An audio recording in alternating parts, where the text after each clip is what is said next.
Halo, selamat pagi, siang, dan malam semuanya. Saya Nurjadi, seorang tenaga medis yang saat ini sedang bertugas di Vaskes Pelayanan Primer atau Puskesmas.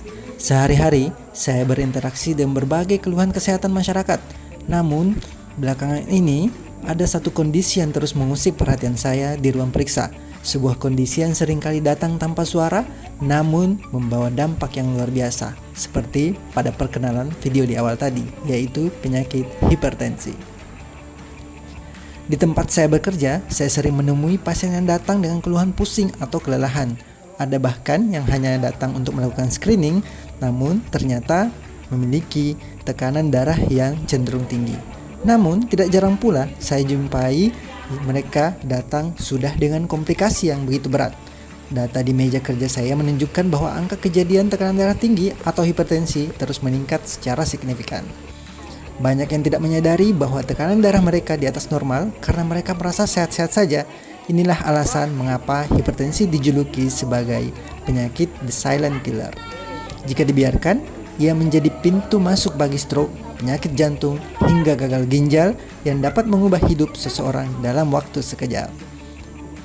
Masalah ini bukan hanya terjadi di lingkungan kita. Secara global, dunia sedang menghadapi krisis yang sama. WHO mencatat lebih dari 1,2 miliar orang di seluruh dunia hidup dengan hipertensi. Gaya hidup modern, pola makan tinggi garam, kurangnya aktivitas fisik, hingga tingkat stres yang tinggi telah membuat penyakit ini menjalar ke usia yang semakin muda. Ini bukan lagi sekedar angka di atas kertas, tapi ini adalah ancaman nyata bagi kualitas hidup generasi kita di masa depan.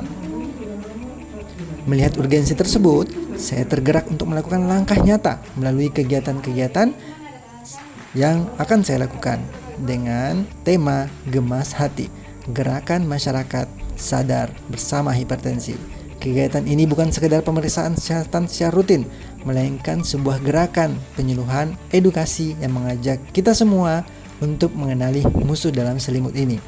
Melalui kegiatan ini, kita akan belajar bersama cara mendeteksi dini hipertensi, mengatur pola makan dengan prinsip kesehatan, pola hidup sehat, serta pentingnya kepatuhan minum obat bagi yang sudah terdiagnosa atau mengalami tekanan darah tinggi, karena mencegah dan mengontrol jauh lebih baik daripada mengobati dampak yang sudah terjadi.